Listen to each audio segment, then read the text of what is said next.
یہ صحابہ کا ایمان اور عقیدہ دیکھو. ہاں جی, حضرت عبداللہ ابن عمر کا پاؤں سن ہو گیا, تو بہت ساری کتب کے اندر یہ روایت آتی ہے کہ پاؤں سن ہو گیا. ایسا سن ہوا کہ ٹھیک ہونے کا نام نہیں لے رہا تھا.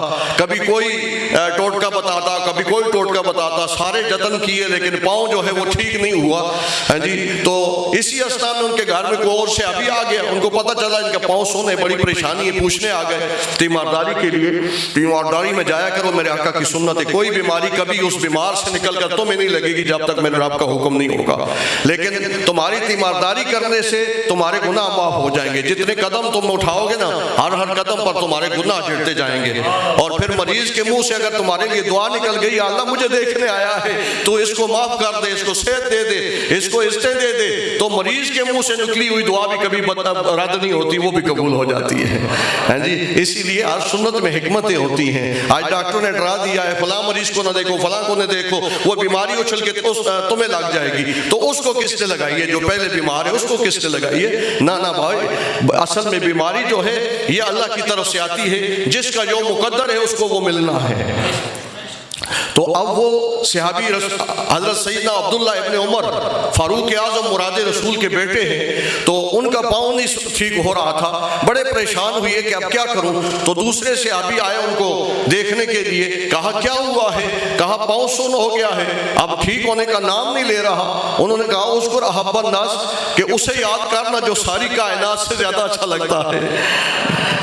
اسے یاد کر جو ساری کائنات سے زیادہ تجھے اچھا لگتا ہے, جس کے بغیر تیرا لمحہ نہیں گزرتا, پال نہیں گزرتی, ایک ساعت نہیں گزرتی, اسے یاد کر. بس اتنی بات کہنی تھی نا, تو بلا سوچے سمجھے حضرت عبداللہ ابن عمر نے یہ نہیں سوچا کہ ماں کو یاد کروں, ابو کو یاد کروں, بیوی کو یاد کروں, بچوں کو یاد کروں, کس کو کروں. ہاں جی, بلا یہ سننا تھا کہ اس کو یاد کر جو ساری کائنات سے تجھے اچھا لگتا ہے. ہاں جی, بس اتنی آپ بات کہنی تھی, تو فوراً انہوں نے اچھل کر کہا یا محمدہ, یا محمدہ. تو بس اتنا کہنا تھا, پاؤں فوراً ٹھیک ہو گیا. تو یہ میرا مجرب عمل ہے. مجھے اکثر چونکہ کمزوری کی وجہ سے میرے ہو جاتا ہے, پاؤں سن ہو جاتے ہیں, ہاتھ سن ہو جاتے ہیں. ہاں جی, تو بڑی تکلیف ہوتی ہے. تو جس وقت مجھے ہوتا ہے تو مجھے خیال آتا ہے, میں فوراً یہ نعرہ لگاتا ہوں, تو پھر یہ ٹھیک ہو جاتے ہیں الحمدللہ. تو اس میں علماء نے لکھا کہ یا محمد کے بعد الف اور ہا ہے, یا محمدہ.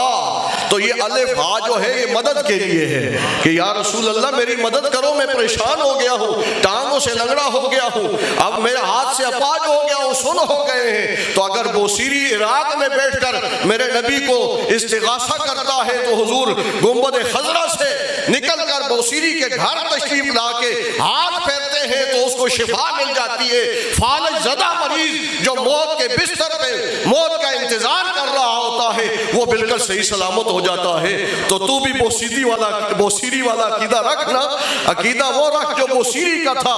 جو سیری کا عقیدہ کیا تھا؟ تو کہتا ہے نبی سے مانگنا شرک ہے, بوسیری کہتا ہے کلو من رسول اللہ ملتمس غرفا من البحر اور عشفا من الدیانی. فرماتے ہیں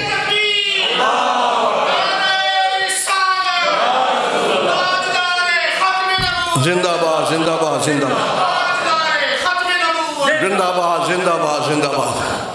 تو بوسیری والا عقیدہ رکھ, ایمان بوسیری والا ہو نا, تو پھر تو دیکھ کہ میرے کریم آقا تیری مدد کو پہنچتے ہیں کہ نہیں پہنچتے. تو حضرت عبداللہ ابن عمر نے جو ہی یا محمدہ کہا, فوراً ان کا پاؤں ٹھیک ہو گیا. تو یہ صحابہ کرام جو تھے نا, چاہے ان کی خوشی ہو یا غم ہو, یہ ہر حال میں حضور کے یاد کیا کرتے تھے. انہیں پتا تھا کہ خوشی بھی رب نے دی ہے تو اپنے محبوب کے صدقے دی ہے, اور غم جو آیا ہے اس پر رب مجھے صبر بھی دے گا اور اجر بھی دے گا, تو یہ بھی محبوب کے صدقے میں عطا کرے گا.